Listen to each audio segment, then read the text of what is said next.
안녕하세요. 여러분 만나서 반갑습니다. 오르막은 수학 강사 이현철입니다. 오랜 기간 수업을 진행하다 보면 상위권 학생들과 중하위권 학생들이 가지고 있는 일반적인 특징이 눈에 보이게 됩니다. 공부를 얼마나 열심히 했느냐 뿐만 아니라 얼마나 무엇을 어떤 형태로 했느냐에 따라 결과가 크게 달라짐을 알 수 있게 되는 것이죠.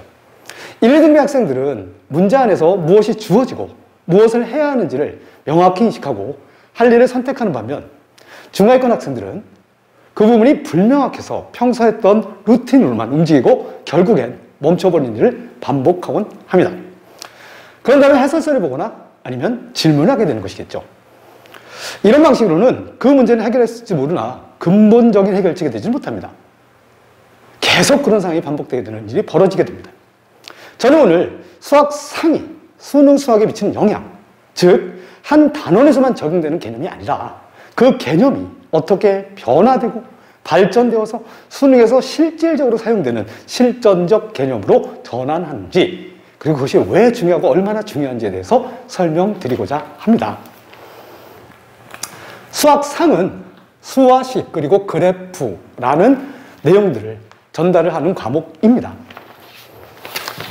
부호화 부등식, 방정식 부등식, 그리고 그래프의 이동 따위, 그리고 정수 따위를 갖다가 우리한테 전달을 하고 있습니다. 거기서 멈추는 것이 아니라 그 내용들이 수능에서 이산수학, 즉 지수로그 수열, 경우의 수라든가 아니면은 그래프, 지수로그 함수, 삼각함수 혹은 수투 전반에 걸쳐서 두루두루 사용되는 가장 기본적인 내용들이 이 안에 담겨져 있다라고 말씀드릴 수가 있겠습니다. 여기는 모든 내용을 다 알려드리기에는 시간이 좀 부족한 관계로 몇 가지만 예를 들어서 설명을 드리고자 합니다. 우선 이 내용들이 어떻게 구분되어서 인식되어진지를 살펴보면요, 등호와 부등식을 성적이 나오지 않는 학생들, 즉 중하위권 학생들과 상위권 학생들은 이렇게 구분을 해주고 있습니다. x는 3이 어디니? 라는 질문에 대해서 이렇게, 그리고 x가 3보다 작다를 이런 식으로 표시하는 것이 3, 4, 5등급 중하위권 학생들의 표현 방식이라면 상위권 학생들은 이런 식으로 표현을 해주게 되겠죠. 등식이 성이라는 걸 아는 겁니다. 그래서 얘를 기준으로 작다와 크다가 방향을 나타낸다는 사실을 알고 들어가는 거죠. 둘의 차이를 아시겠나요? 두 번째, 식의 값이란 말을 들으면서 중하위권 학생들은 뭔가를 대입해야 되나 보다 라고 생각을 합니다. 혹은 완전 제곱식으로 고쳐야 되나 보다, 뭐 이런 것들을 생각을 하게 되겠죠. 근데 상위권 학생들 같은 경우에는 이거 그래프 그려야 될 것 같은데, 식의 값이 점의 높이였어 라고 판단을 하고 들어가게 되죠. 예를 들어서 이렇게 생긴 식의 최소값을 구하라 라는 문제를 바라볼 경우 중하위권 학생들 같은 경우에는 완전 제곱식 고친 다음 이 부분이 최소값을 나타내 라고 1학 때 배웠던 걸 그대로 가져가는 반면, 상위권 학생들의 경우에는 식이 나왔으면 그림을 그릴 거야. 최소값은 가장 낮은 점이야. 그래서 여기를 표현할래. 그때 이 점의 높이를 옆에다 쓰는 게 맞겠지? 가장 낮은 점의 높이, 이게 최소값이야 라고 이야기를 하게 되겠죠. 만약에 이러한 조건이 붙어 있다면, 그리고 A하고 B가 미지수라면 중하위권 학생들은 멈춰버립니다. A하고 B를 대입한 다음에 뭘 해야 될지 모르게 되는 상황이죠. 다만 상위권 학생들은 이걸 보니 이렇게 생긴 선이 필요한가 봐, 이렇게 생긴 선도 필요할 것 같은데 그들 사이래네. 그렇다면은 이 아이가 이쪽에 있을까? 이쪽에 있을까? 아니면 이렇게 있을까? 라고 생각하고 그 방향으로 문제를 풀어 나가게 되는 것입니다. 차이가 보이시나요? 자, 하나만 더 이야기를 해보도록 하겠습니다.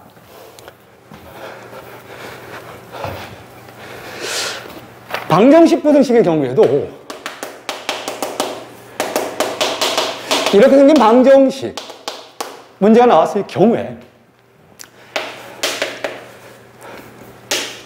중하위권 학생들 같은 경우에는 이항을 시키고 인수분해를 통해서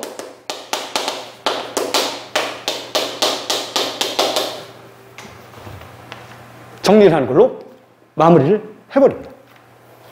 다만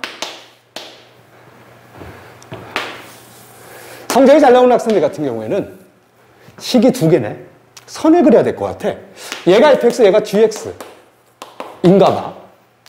여기서 만났네. 이 점이 중요한 점이 되겠어 라고 표현을 해줘야 되겠죠. 여기서도 마찬가지인데 fx, gx가 어디서 만났니? 하고 물어보면 중하위권 학생들은 여기요 라고 이야기를 합니다. 하지만 상위권 학생들은 여기요 라고 이야기를 하게 되죠. 그리고 그곳에서 어떤 일이 벌어졌지? 이 식과 이 식이 같은 높이를 가져서 같아졌어. 즉 방정식의 실근이 이 아이들이야 라는 사실을 알게 되는 겁니다. 방정식의 실근이 교점의 x좌표구나를 알게 되는 거죠. 여기서 멈추지 않고 이 학생들은 여기까지 진행을 하게 됩니다. 그곳이 아닌 곳에서는 어떤 일이 벌어져? 얘보다 왼쪽, 얘보다 오른쪽에서는 어떤 일이 벌어져? 확인해보면 fx를 동그라미로 gx를 네모라고 놓는다면 따라가 보겠습니다. 여기가 동그라미네요. 따라가 보겠습니다. 얘가 네모였네요. 얘보다 왼쪽에서는 네모가 동그라미보다 위에 있습니다.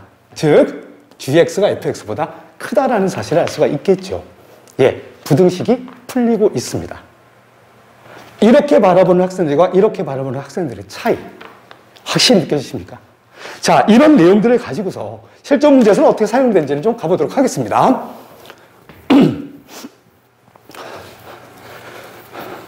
이러한 문제가 있을 때 뭐라고 읽어주는 거 좋습니다. 그 단원에서 배우겠죠.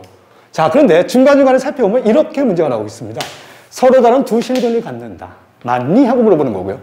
서로 다른 두 실근 되도록 하는 게 있다. 맞니? 이런 식으로 물어보고 있습니다. 그래프를 그려봐야 되겠구나.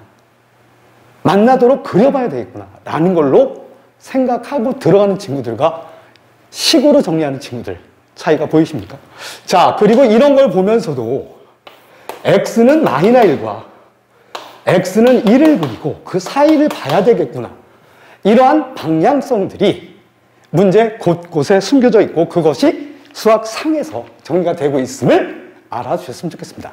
자, 다음 대로 넘어가 보면 이렇게 생긴 방정식 형태가 나와 있습니다. 이 식을 보고 일반적인 학생들이 이거는 상위권이든 중하위권이든 마찬가지입니다. 여기까지는 동일하게 정리를 해주겠죠. 그래서 fx가 브라브라 그리고 또 브라브라 이렇게 나오게 될 겁니다. 이랬을 경우 중하위권 학생들은 멈춰버립니다. 그래서 어떡하라고 하고 고민을 하게 되죠. 근데 상위권 학생들은 선이 두 개 있네. 그려야 되겠다 라고 생각을 합니다. 근데 연속이라는 말까지 있어. 끊어지면 안 되네. 둘이 만나는 점이 중요하구나. 그쪽으로 한번 가볼까? 방향성이 명확해진다는 점을 알 수 있을 것입니다.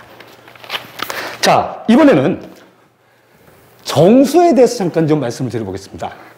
정수라는 것이 0, 1, 2, 3, -1, -1 가장 기본적인 수.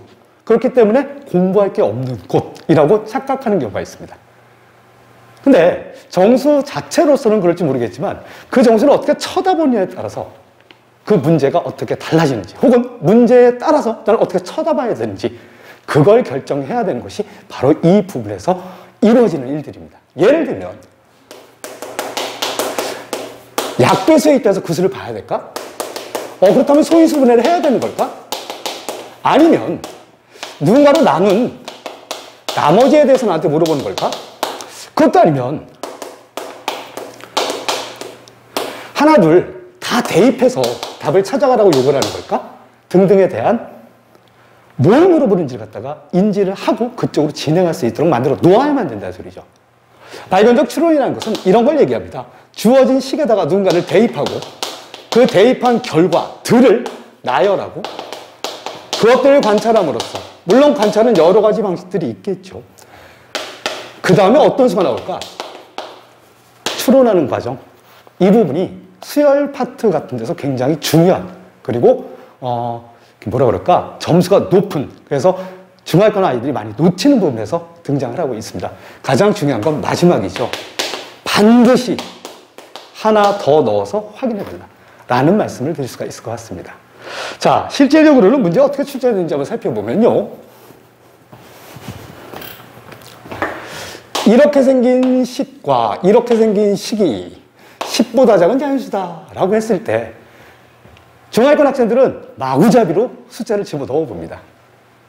시간이 굉장히 많이 걸리겠죠. 자, 보자마자 이 아이는 2의 거듭제곱에 대해서 물어보는구나. 근데 밑변환 공식에 의하면 이 아이는 나눗셈이야. 나눗셈이 자연수면 이거는 약배수 문제가 되면 틀림없어. 라고 설정을 한 친구들은 굉장히 짧은 시간 동안 문제를 해결할 수 있지 않을까 라고 생각합니다. 지금 보신 것 같이 수학 상위 수능 과목에서 문제를 부분별로 해석하는 가장 중요한 필수 요인들이 된다는 사실을 아실 수가 있으실 겁니다. 지금까지 말씀드린 내용을 잘 정리해보면 수학 상뿐만 아니라 수학 하를 수능에 꼭 맞는 실전적 개념으로 잘 정리하는 것이 얼마나 중요한지를 알 수 있으리라 생각합니다. 저는 이런 부분을 잘 해결하기 위하여 지금까지 수업을 발전시켜 왔습니다. 수업 시간에 다음 두 가지를 집중적으로 학생들에게 전달하고자 합니다. 첫째, 수학 사전을 만들자. 무슨 뜻이냐면 문제를 풀다가 막히는 경우 학생들이 할 수 있는 선택은 둘 중에 하나입니다. 질문을 하거나 해설서를 찾아보는 거죠. 질문을 하는 것은 굉장히 좋은 습관 중에 하나가 될 수 있습니다. 저도 질문을 적극 권장하고 있는 편이고요. 만날 수 없는 날은 카톡으로라도 질문하라 라고 이야기를 하고 있습니다. 근데 해설서를 보는 건 별로 좋은 방식이 될 수 없습니다. 그 문제가 해결될지 모르겠지만 근원적인 부분이 해결되지 않기 때문에 나중에 또 똑같은 경험을 하게 되는 것이죠. 찾아볼 수 있는 사전 같은 체계적이고 눈에 보이는 노트 정리를 학생들과 함께 완성해 나가도록 하겠습니다. 둘째, 다양한 문제 해석 능력입니다. 유형 문제를 드립다 푼다고 해서 성적이 올라가지는 않는 것이죠. 아마 그런 경험들은 1학년 공부를 하면서 많이 느끼신 학생들이 있을 겁니다. 같은 문제 계속 풀었는데 문제는 이상한 데서 나오고 문제가 이상하다고 말씀 많이 들으셨을 거라고 생각합니다. 문제가 이상한 게 아니라 기본만 가지고서는 문제를 해결하지 못하는 것이 고등학교 수학 혹은 수능 수학의 특징이겠죠. 이 나라에 나와 있는 모든 문제를 다 풀어도 처음 보는 문제가 출제될 것이다 라고 믿고 접근해야 되는 것이 수능 수학이기 때문입니다. 저는 지금까지 1, 2등 학생들도 많이 지도해 오긴 했습니다.